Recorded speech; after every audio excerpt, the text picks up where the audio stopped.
पुरी रे ओडिशा सरकार तरफरु Shri Jagannath express sleeper bus रो प्रदर्शन और सचेतनता अभियान शुभारंभ होईची।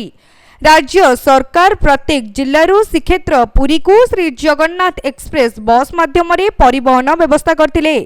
वर्तमान मालकानगिरी नवरंगपुर और Sundargarh Shri Jagannath express sleeper bus चलाइबार व्यवस्था करा जायछि बोली वाणिज्य और परिवहन विभाग अतिरिक्त शासन सचिव अरुण कुमार विश्वाल सूचना दैछन्ती।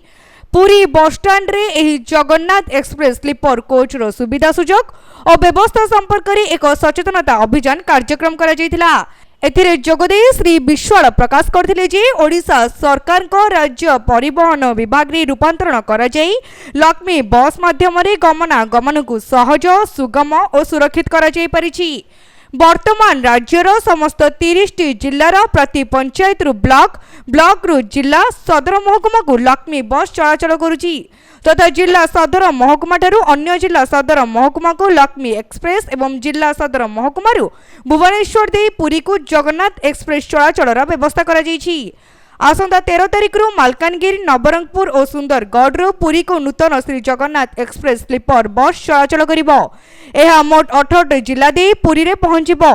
एही भल्वो बस संपूर्ण शीतताप नियंत्रित और एथिरे 42 सीट रहिछि। आरामदायक यात्रा सह यात्री मानको सुविधा और सुरक्षा पे गाड़ी रे उत्तम मानर व्यवस्था रहिछि।